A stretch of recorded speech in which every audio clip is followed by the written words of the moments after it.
va ensuite passer alors à la création, comme j'ai expliqué, de troisième perso, mais inspiré d'un perso de la culture populaire.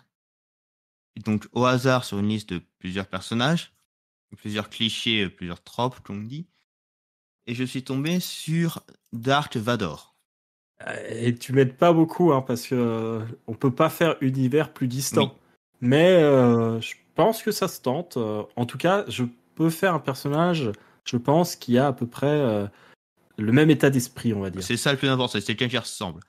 Et je tiens à signaler d'ailleurs que je ne sais pas ce qui s'est passé avec le générateur au hasard, parce que j'ai mis les noms dans un générateur et j'ai tiré un hasard, mais d'avoir choisi Dark Vador aujourd'hui, le jour de Star Wars, Comme par hasard. il y a eu manipulation. Il y a eu manipulation de la force là, je le dis là, je sais pas s'il m'a fait là, le générateur, mais il a bien choisi son coup. Je vois ça. Alors, comment ça se passait? Tu me laisses la main et j'explique comment je fais ou... Alors, la dernière fois, on l'avait fait ensemble, pour vraiment faire plus une Ouais. discussion. Mais la dernière fois, c'était un jeu que je connaissais. Donc là, je pense qu'on va parler, on va essayer quand même de le faire un peu ensemble, on va dire. Ouais, je vais te demander des trucs, mais j'ai déjà quelques idées. T'as déjà quelques idées? Ok. Tout à fait. Donc, on est tombé sur Dark Vador. Et ben maintenant, on va tout refaire, revenir en arrière, pour créer un vampire inspiré par Anakin Skywalker en tant que Dark Vador. On va partir déjà sur le clan Brura. Pourquoi? Bah parce que le clan Brura, leur malédiction, ça fait que leur bête a beaucoup de mal à résister à la provocation. Elle est très colérique et elle pousse le vampire à défier l'autorité. Ça me semble plutôt approprié pour notre cher Anakin qui a quand même des problèmes de comportement et de maîtrise de la colère. Ils auraient dû lui prendre un thérapeute Probablement, en effet. Donc on part sur un Brura. pour les problèmes de colère. On a quand même un personnage assez physique, donc je vais lui mettre le 4 en force, justement. Oui, pour un guerrier, c'est... Ben oui, et puis pour un Jedi, c'est beaucoup mieux d'avoir beaucoup en force. Et ce serait... Dark Vador, ce serait sang-froid en 1 que tu mettrais? Ce serait sang-froid en 1, je pense, effectivement. Pour encore plus insister sur le problème de tempérament colérique. Tout à fait. Je lui mettrai 3 en dextérité, 3 en vigueur, et le dernier 3, je le mettrai en astuce. Tout le reste serait à 2. Intelligence, résolution, charisme, manipulation. Et donc, ça fait un personnage qui a... Alors, j'ai retenu les règles. C'est donc santé, c'est vigueur plus 3. Donc là, ça lui fait 6 de santé. Et ça lui fait 3 de volonté.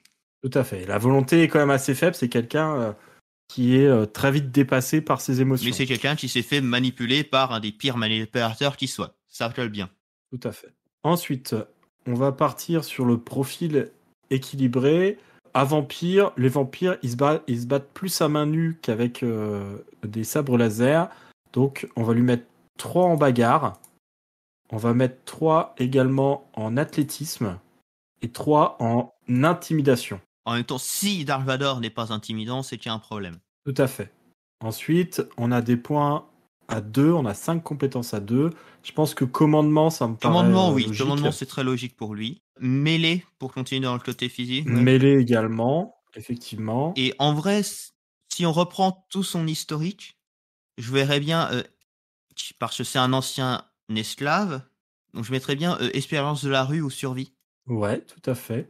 Je mettrais bien même les deux. Et je mettrais artisanat également. C'est un bricoleur, hein, avec la spécialité bricolage, quoi. Est-ce que c'est plutôt artisanat ou est-ce que c'est plutôt technologie, vu que ce qu'il faisait, c'était vraiment des robots? Technologie, ouais, mais là, on est dans le monde contemporain, on n'est pas dans le... Artisanat, ça te servira aussi pour tout ce qui est machine, etc. Donc 1, 2, 3, 4, 5. On a toutes nos compétences à 2. Il nous reste 7 compétences à 1. On va prendre animaux, hein, c'est quand même il a quand même un lien avec la ferme, quand même.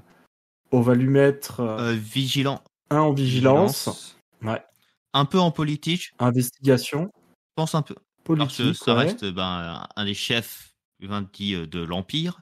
Occultisme. Conduite, hein, parce qu'il a quand même conduit des il a gagné une course. Des podresseurs. Sa plus grande action, ça a été dans l'épisode 1 où il a gagné une course de... Et à part ça, peut-être Non, peut-être pas furtivité, plutôt larcin à 1.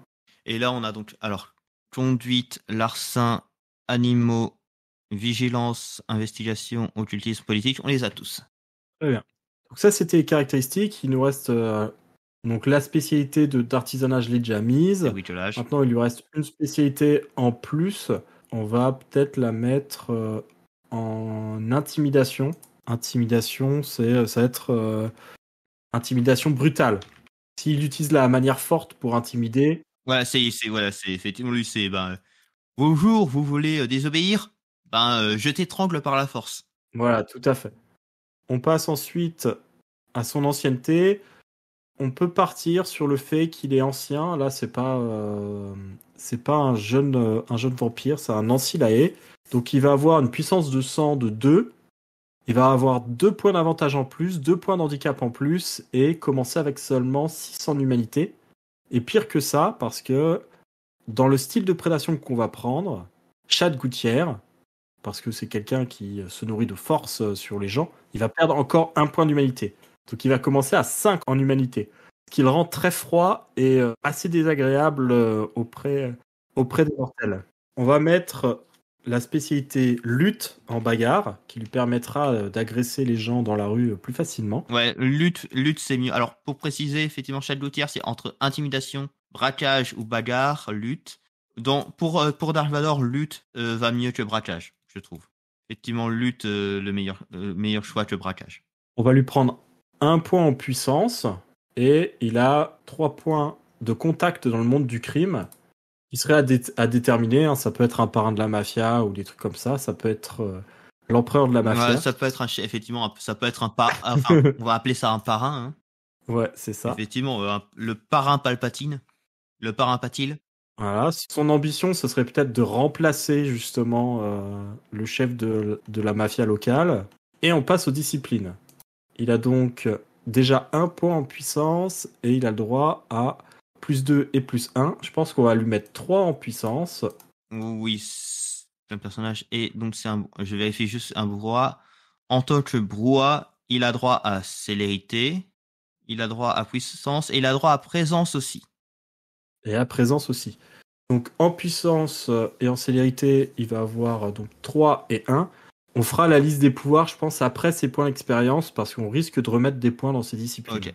Alors, en attache, c'est ses enfants. Les pauvres jumeaux. Hein. Donc, ses enfants en attache, et quelle est la conviction qui peut être associée à ça Oh, ça peut être un truc genre la loi du plus fort. Ça pourrait être un truc la loi du plus fort, où ça protéger les siens par tous les moyens. Est-ce qu'il essaye vraiment de les protéger dans les films? Alors, il ne sait pas que c'est les siens, mais une grosse partie des problèmes qu'il a dans la prélogie, C'est vrai. c'est car il tient beaucoup trop à sa famille. C'est vrai. On va partir sur ça, donc protéger les siens. Tout à fait. On arrive aux avantages des avantages. Donc, alors, étant donné que c'est un Ancillae, ça fait 9 points d'avantage et 4 de handicap. Tout à fait.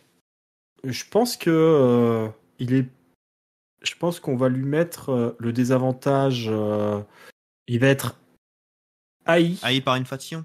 Haï, vraiment détesté par. Est-ce qu'on en fait. Je pense que c'est un anarque, donc il va être détesté par la Camarilla. Vraiment, ils veulent s'en débarrasser. Donc ça fait déjà 2 points. Et en autre désavantage, on peut lui mettre quoi? On peut lui mettre. Techniquement, il est, dans un sens, il est réputé mort. Oui, c'est vrai. Réputé mort.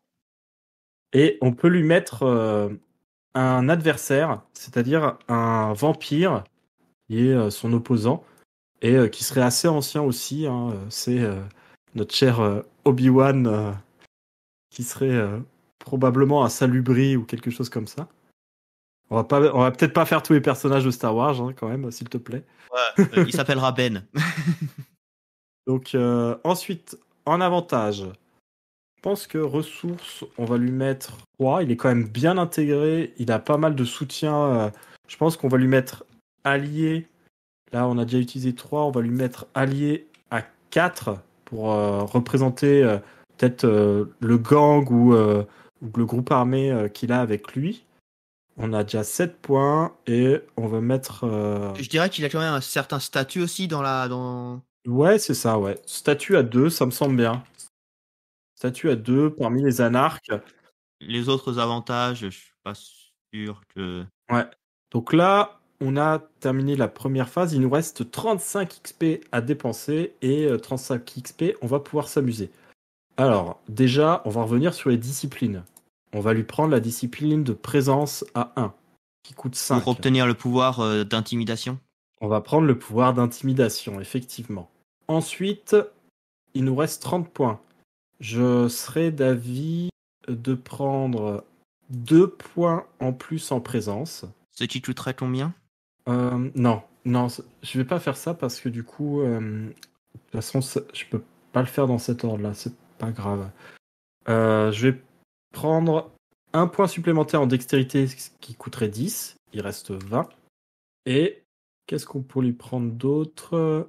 Je pense on va booster encore la célérité à 3, ce qui coûte 15, il reste 5 points.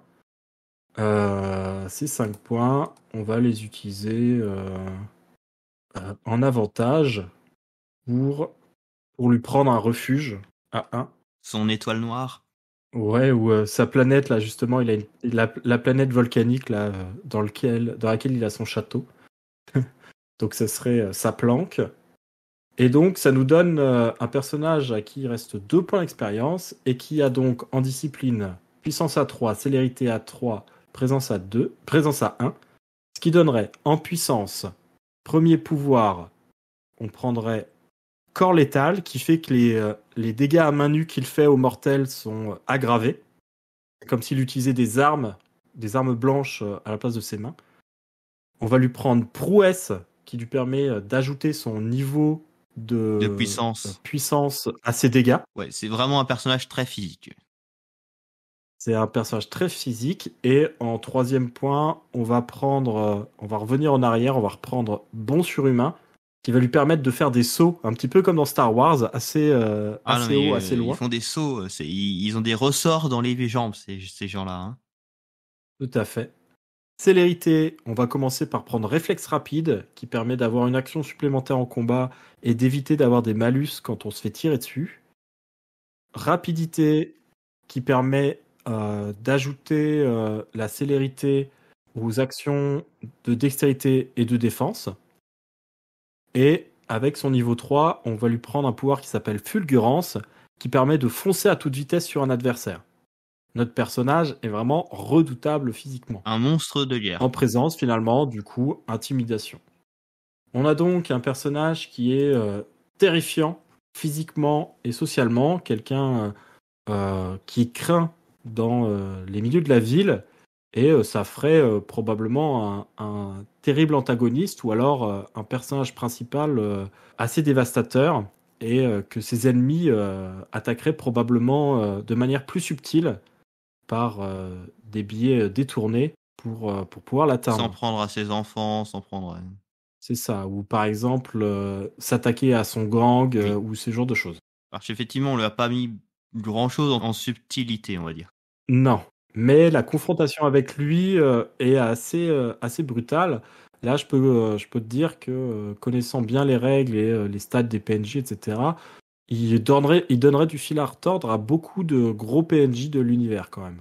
Mais ça, c'est si on le prend par devant. Voilà. Mais en général, les vampires sont un peu plus subtils que ça. Malheureusement pour lui. Nous avons donc un magnifique Dark Vampire. Non, ça fait tellement edgelord de Dark Vampire. Bon, nous avons un Darth Vader vampire magnifique qui n'hésite pas à t'en inspirer pour faire souffrir tes joueurs. Hein.